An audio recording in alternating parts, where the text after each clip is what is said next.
Welcome to Cartoonist Kayfabe. My name's Ed Piskor. I'm Jim Rugg. And I'm Tom Scholey. And we're going to be taking a look at a very early Erik Larsen comic that, if you pay attention to Wizard Magazine, would tell you that this is the first appearance of Savage Dragon, so we're going to unpack that comic.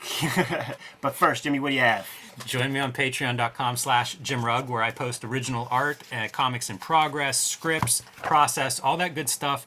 I also post out-of-print zines and mini-comics like this Street Angel sketchbook that patrons can download. I have about a dozen of those available now when you join patreon.com/Jim Rugg. Tom.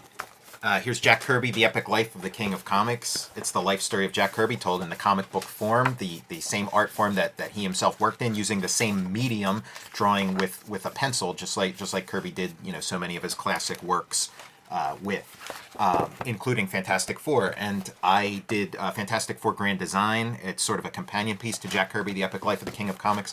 A lot of people talking about Fantastic Four at the moment, big movie on the horizon. If you want to find out about the Fantastic Four, this is all you need. Just buy this volume, you're good to go.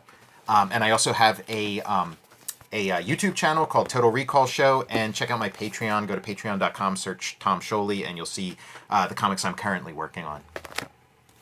Red Room Comics in the Wild. 3 issues on the stands as we speak. Free Comic Book Day, August 14th, is when this issue is going to be released. And got to thank all the Kayfabers out there who made the 4th issue that we just got the numbers back from more popular than the 2nd. Murder on the Dark Web for Fun and Profit is the name of the game in Red Room Comics. You can see, man, not for the average bear. You can rest assured that every comic is completely self-contained, tells a complete story. So if you see an issue, grab an issue. And they should be coming out pretty reliably for a while. Also, if you want to read these before they hit paper, go to my Patreon, patreon.com/Ed Piskor. $3 for the archive there. And we have more than 5 issues being serialized on the Patreon as we speak. Fellas, shouts to the Kayfabe community out there who sent us this copy of Megaton number 3 when we asked for it. This is an actual original Megaton number 3. Yes, it is, man. I think Wizard Magazine did a reissue of this, and you'll see the Savage Dragon archives on the right that actually reprints part of issue 2 and issue 3, because I think Dragon appears at the very end. So these things do kind of... There are reproduced versions of this, but they're almost equally hard to find at this point. It's not like Savage Dragon Archives was printed in big numbers. Right. But that's awesome that you have an original. That's one of the fun things that we do on the channel, when we have something like this, got to unpack it, take a look at an established cartoonist, and see where they were at when they were, initially getting busy.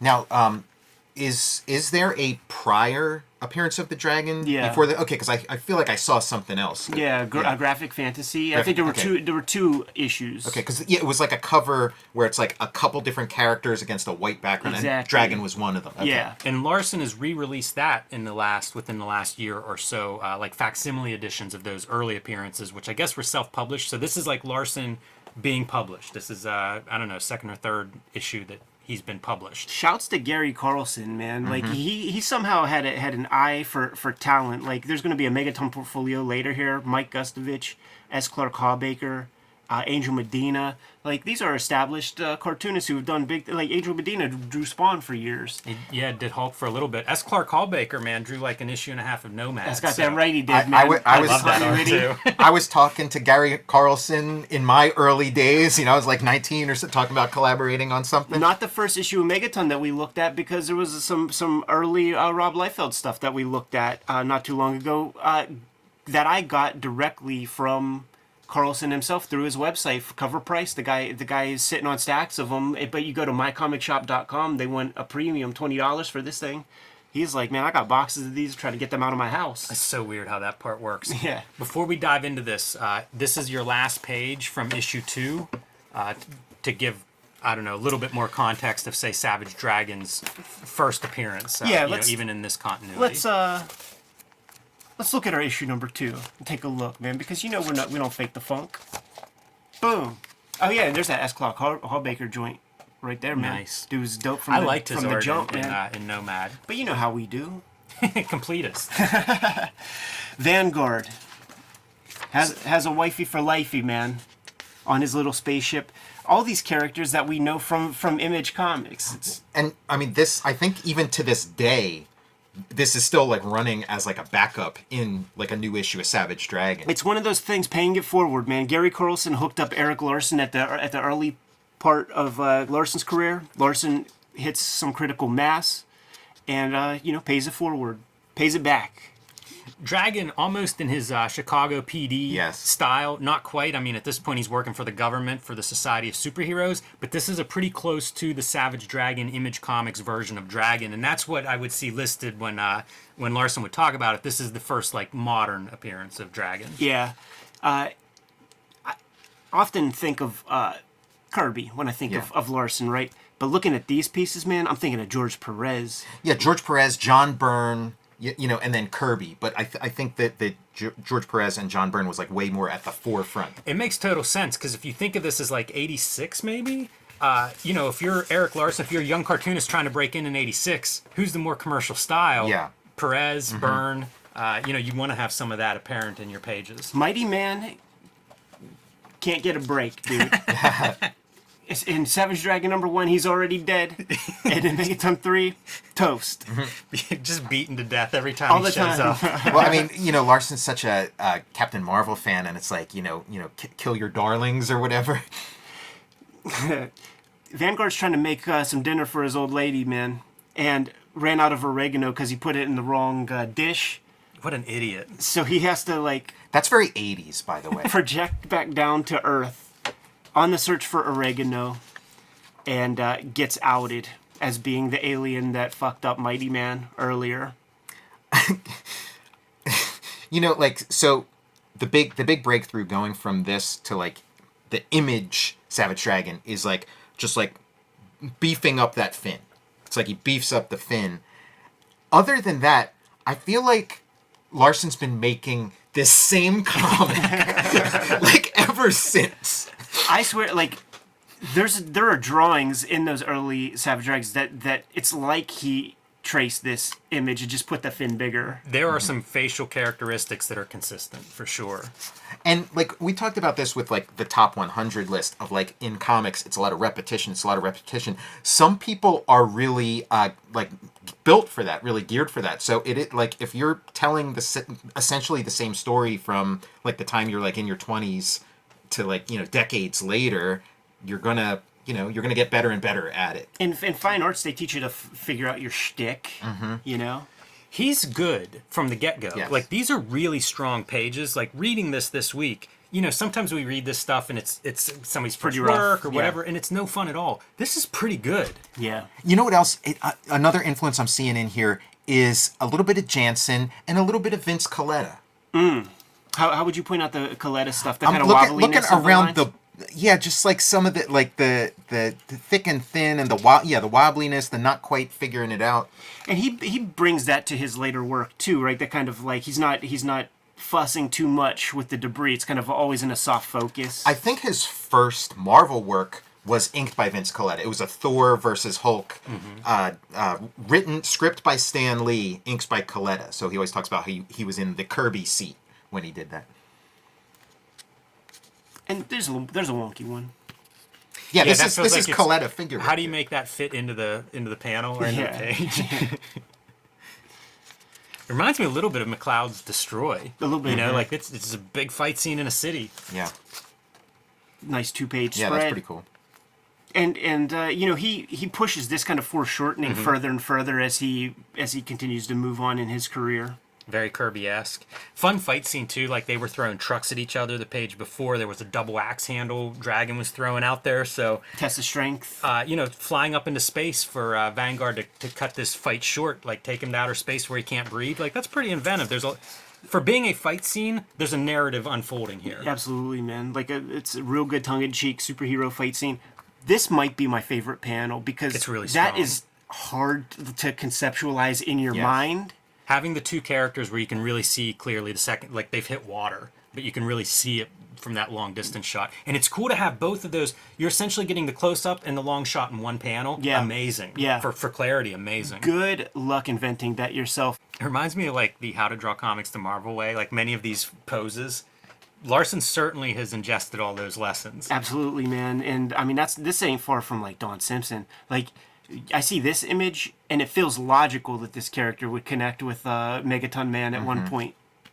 But once again, the big foreshortened fist, that is a staple of Larson's work. But I do also appreciate the pieces where he's figuring that shit out. Yeah. You know, like these, growing up and sort of moving forward with trying to have a professional career, it was so valuable to see cartoonists that I really, really dig figure out their drawing.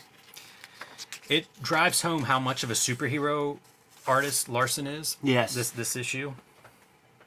Even the quieter pages like this, where you're getting your TV screens, but also like all these pseudo tech walls and that sci-fi superhero shorthand backgrounds. Yeah, it feels like a guy who's born and made himself into a superhero artist. Yeah. You know, the subject matter, like, again, to this day, Larson's still doing, like, Savage Dragon giving a press conference, you know, up in front of, involved in some scandal or explaining things to the press. Like, it is kind of funny when you see somebody who, like, figures their shtick out, so early. We'll just go through real quick, man. There's a Butch Geis piece. Mike Gustovich, man. Here's your S-Clock Harbaker joint. That's before he started putting the whole signature in his on the name line. Yeah, man. That's almost like a Sikevich kind of joint. And then there's a little paragraph here talking about seeing Angel Medina at San Diego Comic-Con getting rejected by Jim Shooter, who said your stuff is professional but not quite Marvel level, and Carlson wanted him but got lost in the sauce, man. Like, couldn't find the dude, and it was like the next year that Angel came back with even a stronger portfolio to Carlson, and they finally connected, and he was the darling. Like, he was going to be the next big dude. Had a pretty good career, man. He did some Starlin Infinity comics that Starlin wrote that were sort of my introductions to his work. Anyhow, man, not Berserker. That wasn't your intro to him. Yeah, I sat next to him at a comic convention. Super nice, and like he was like on fire. Like, just huge crowd. People were like super pumped to see him. Yeah. Larson letters that story too, by the way. Oh, that's sick, man. That's a cartoonist. He talked about in our shoot interview, man, that he even he printed stuff up and bound things and collated stuff and stapled it, like when in those graphic fantasies he did every piece, man. Had the offset print machine on his tabletop or something. Some kind of tabletop printer that he described. Okay. Offset printer. Yeah. Man, our life is so easy. Well, didn't Corbin have that kind of setup too? Like, that's how we found out. Like, that's how he was able to do that intricate color. Yeah, he had some access to separation film or something like that, cameras. Anyhow, there it is, man. Proto Savage Dragon comics, some of the earliest ones, not easy to find, but we got our hands on them, shared them with you guys, the Kayfabe community. Larson, at a certain point, he was kind of helping me turn like 8 Opus into like an image comic, and he kept talking about like what he did with Savage Dragon. He's like, Savage Dragon, he's got this kind of wimpy fin in the beginning. I beefed up and now, like, looking at this, I'm kind of like really seeing that comparison where it's like I got my black and white self-published pulpy comic thing, and then it's like, how do you make this thing like prime time and just compare this to Savage Dragon #1 and there's your lesson. It's like taking the werewolf Eddie Munster from the pilot of the Munsters and making him a little vampire guy. Great timely analogy. I thought you were gonna say what was it, like Butch the Werewolf Boy or whatever, Jimmy the Werewolf Boy? What that Art Balthazar comic? Oh, right, yeah. Old school Pittsburgh Comic Con lore, man. Kayfabers, like, follow, subscribe to the YouTube channel, hit the bell, we'll notify you when new vids are available. Jimmy, what's out there? Join me on patreon.com/JimRugg, where you can find out of print, hard to find zines and mini comics to download. I have about a dozen of those. You can see my original art. You can see how I make the comics I make, including scripts, layouts, notes on process, and a lot more. Patreon.com/JimRugg. Check out Jack Kirby, The Epic Life of the King of Comics. Fantastic Four Grand Design. Watch my YouTube channel, Total Recall Show, and check out my Patreon. Go to patreon.com, search Tom Scholey. Red Room Comics in the Wild. 3 issues on the stands as we speak. Did you get the free comic book day issue? It's the best comic I made until issue 4 comes out, which you guys made more popular than issue number 2. order these comics at your local comic shop or get them put on, order them directly from Fantagraphics at the link in the link tree in the description below this video. You could also hit up the Patreon, patreon.com/edpiskor, $3 for the archive there. And you'll be able to read these comics before they hit paper. Jimmy, what else do we have? Subscribe to the Cartoonist Kayfabe e-newsletter at the links below this video. You can also find Cartoonist Kayfabe t-shirts and merchandise at the links below this video. All right, man, time to put some of Jimmy's early comics under the microscope. Give them the Martian orders. We're going to be on our way. Make more comics.